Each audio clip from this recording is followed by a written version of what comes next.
ये active passive का test है। इसमें अराउंड 15 सेंटेंस मैंने आपको दिए थे।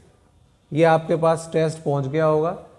ये डिफरेंट एग्जाम में आए हुए सेंटेंस हैं, मोस्ट इंपॉर्टेंट सेंटेंस हैं। तो आज इनको ही देखते हैं।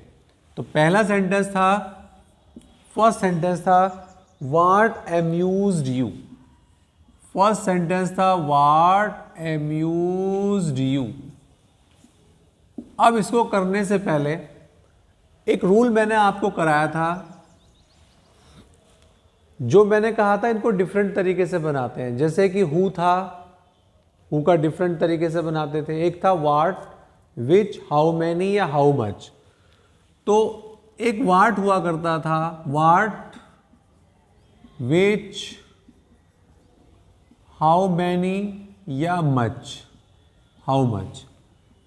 ये 1, 2, 3 और 4 सेंटेंस आप 4 शब्द मान सकते हैं।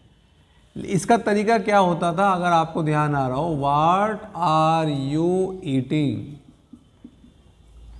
इसका एक तरीका बताया था, जब व्हाट से वाक्य जब इन शब्दों से शुरू होते हैं तो वर्ब के बाद ऑब्जेक्ट नहीं होता।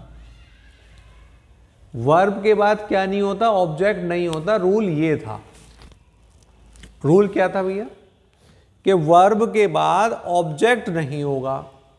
जब वर्ब के बाद ऑब्जेक्ट नहीं होता है, वर्ब के बाद क्या नहीं होता है, ऑब्जेक्ट नहीं होता है, तो इसी को ऑब्जेक्ट मान लेते थे हम। इसका मतलब इसी को ऑब्जेक्ट मानना। वाट को हमेशा एक वचन मानते हैं, तो इज एम आर, तो वाट के संग इज आएगा। जब आईएनजी होता तो रूल बता देते, बीइंग आएगा। थर्ड फॉर्म ईटन और बाय यू। क्लियर? ये सेंटेंस बनता था what is being eaten by you. अब इस सेंटेंस में जो मैंने आपको सेंटेंस दिया है उसमें और इसमें डिफरेंस क्या है जरा देखें। इसमें लिखा है व्हाट अम्यूज्ड यू, इसमें लिखा है व्हाट अम्यूज्ड यू। यहां पर जो यू लिखा है, यहां ये तो वर्ब है और ये ऑब्जेक्ट है, और यहां पर ये वर्ब थी लेकिन ऑब्जेक्ट कुछ नहीं था। तो इसका मतलब ये वाला सेंटेंस और इस सेंटेंस में डिफरेंस है। तो जब डिफरेंस है तो इसका मतलब ये नीचे वाले की तरह नहीं बनेगा। अब फिर दूसरी बार, जब अब ऑब्जेक्ट होता है तो हम उसको निकालते हैं, ऑब्जेक्ट को निकालते हैं। तो ऑब्जेक्ट को निकालेंगे तो यू, एम्यूज सेकेंड फॉर्म में पास्ट इंडेफिनिट है तो वाज वर्थ यू के संग वर आना चाहिए। यू वर एम्यूज, तो एक रफ सा तो हमने बना लिया ये वाला।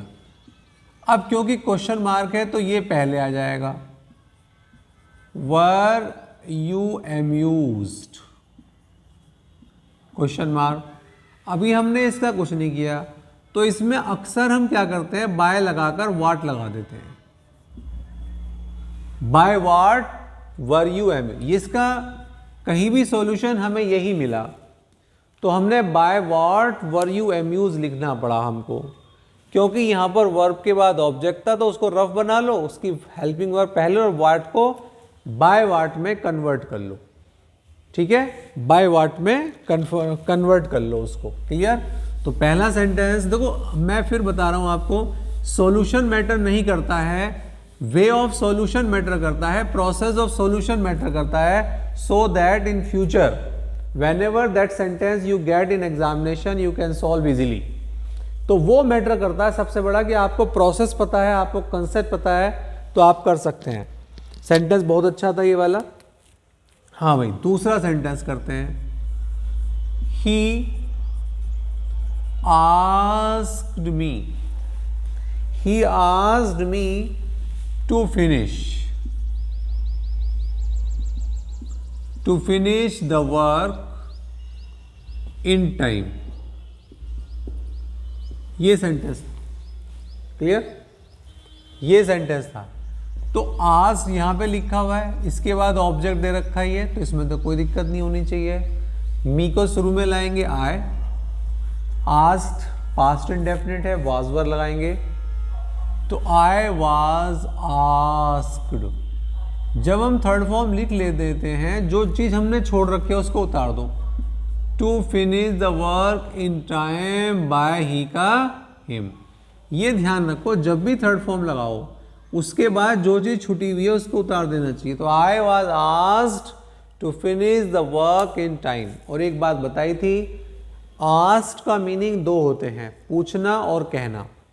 जब आस्क्ड के साथ कहीं भी टू लगा हो, टू के साथ वर्ब, तो उसका मतलब कहना होता है।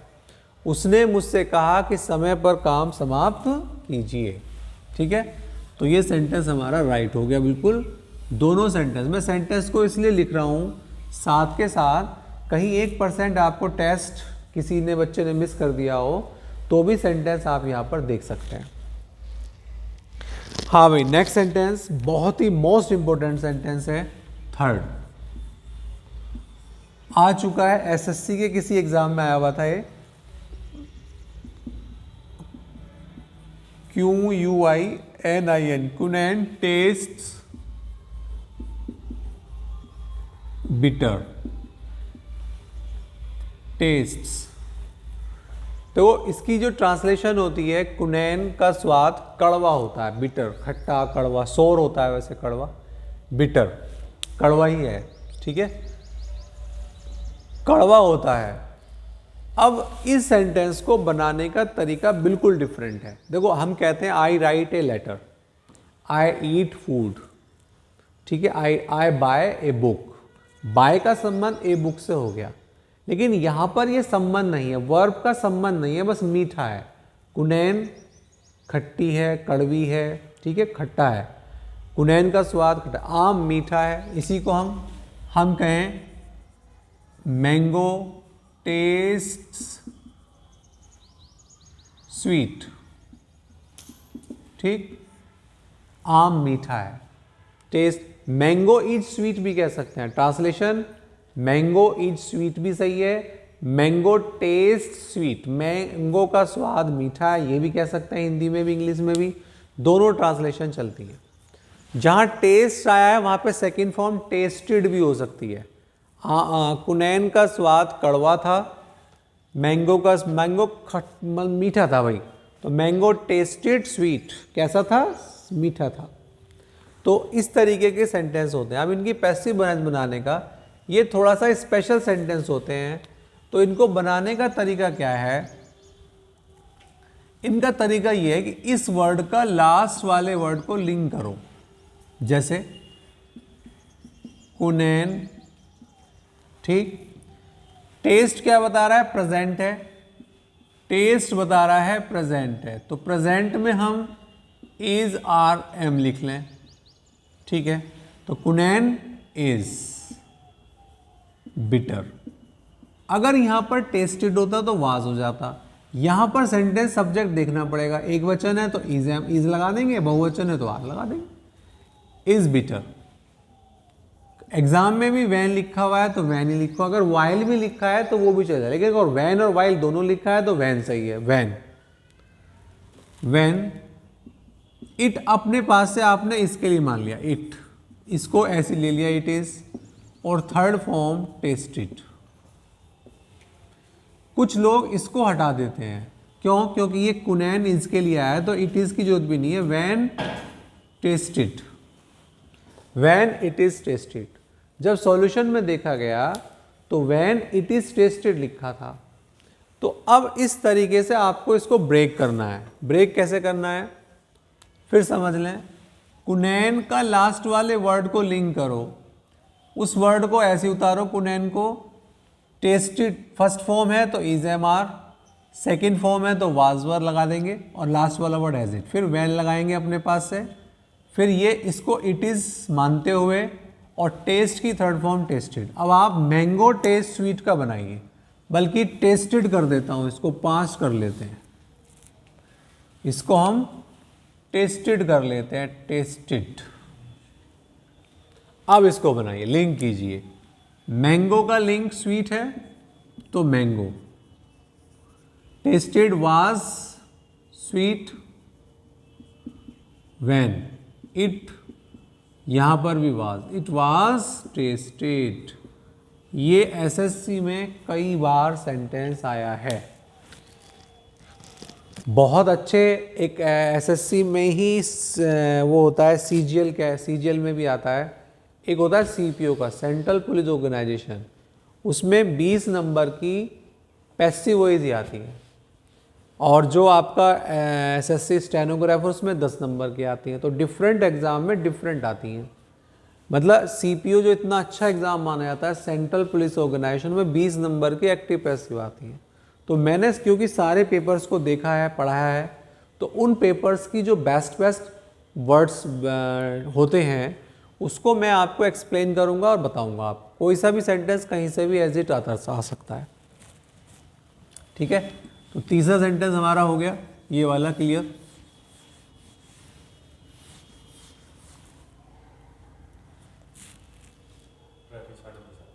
सादा से ठीक। हाँ भाई, नेक्स्ट है फोर्थ, बस 12 में बता दी। हु नोज यू,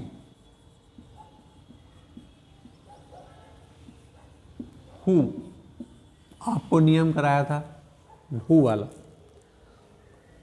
हाँ भाई, यहाँ पे नोज है, फर्स्ट फॉर्म में एस लगा रखा है। फर्स्ट फॉर्म जब होती है तो प्रेजेंट इंडेफिनिट आता है। आपको अगर हमने बताया था इसको थर्ड फॉर्म तक रफ बना लो, डायरेक्ट ही बना सकते हैं आप, यू आर नॉन, ठीक, यू आर नॉन। इसको फिर क्या करते थे, are you known question mark. और शुरू में अगर आपको ध्यान हो, हु को कन्वर्ट कर देते थे, अभी कंफर्म क्लियर नहीं कर रहा मैं, लास्ट मतलब बता रहा हूँ आपको, अभी जरा कभी आप सोच सकते ने गलत बता दिया सेंटेंस, अभी रुकना है, इसमें गलती है।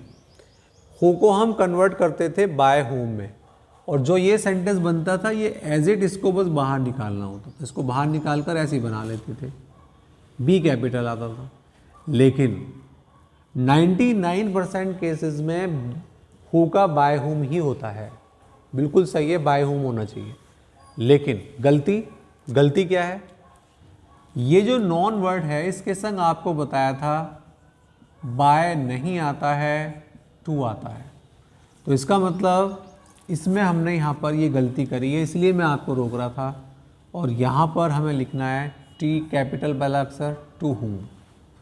ये पहला सेंटेंस था जो बाय हुम ना करके टू हुम कर दिया गया। चलो इसको इतना ही रखते हैं।